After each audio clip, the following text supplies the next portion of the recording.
पर किस्मत को कुछ और ही मंजूर था।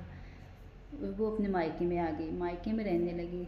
तो उसके ससुराल में जो उसके बाबा थे उन्होंने कहा उसकी उम्र बहुत है, या तो उसकी शादी करो या उसकी पढ़ाई आगे चालू करो। उन्होंने पैसा दिया पढ़ाई का। उसने उस जिस हालत में कोई भी कुछ नहीं कर सकता, उस हालत में उसने पढ़ाई की, 9th किया, हाई स्कूल किया, इंटर किया। धीरे धीरे 5-6 साल हो गई। उसने बोला था मैं शादी नहीं करूँगी दोबारा, पर उसके माँ बाप बोले अभी तुम्हारी उम्र ही बहुत है, उम्र ही बहुत है, इसीलिए तुम्हें अपने आप के लिए कुछ करना होगा। क्योंकि भाई भाभी के हालात भी ठीक नहीं थे, कहाँ रहती क्या करती। तो उसके घर वाले दूसरा रिश्ता देखने लगे, पर वो नहीं चाहती थी, क्योंकि वो जानती थी कि दूसरी शादी कोई भी एक्सेप्ट नहीं कर सकता है। नहीं, फिर ज़िंदगी में ऐसा मोड़ आया, उससे शादी दोबारा करनी पड़ी। हाँ कर दी शादी के लिए, शादी भी हुई।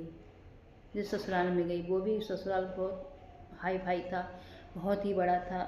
उसने सोचा कि चलो मेरी किस्मत में भी शायद यही लिखा था। वो खुश हुई। उसके वहाँ पर उसके 3 बच्चे थे उसके पहले हस्बैंड के।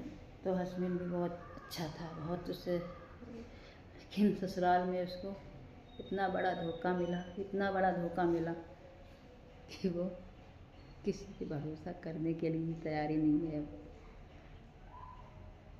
फिर से ससुराल से ही किसी ने प्यार नहीं दिया, किसी ने सपोर्ट नहीं किया। वो उस हालत में हस्बैंड, उसका जो बीवी ख़त्म हो गई थी, उसके 3 बच्चे थे, उसको वो अपने बच्चों की जैसे पालने लगी। वो सोचे कि मैं अपने बच्चे पैदा नहीं, क्योंकि उसके कोई बच्चा नहीं था तो उसने उनको ही अपना बच्चा समझा। क्योंकि अगर अपना बच्चा कोई होगा तो इन दोनों में लड़ाई होगी, झगड़ा होगा। तो इसीलिए वो ये सोचती मैं माँ बन के रहेगी। उसने अपनी तरफ से पूरी कोशिश की माँ बनने की, पर जो उसके बच्चे थे वो उनको कभी माँ नहीं समझते थे, क्योंकि वो उन्होंने कभी एक्सेप्ट ही नहीं किया।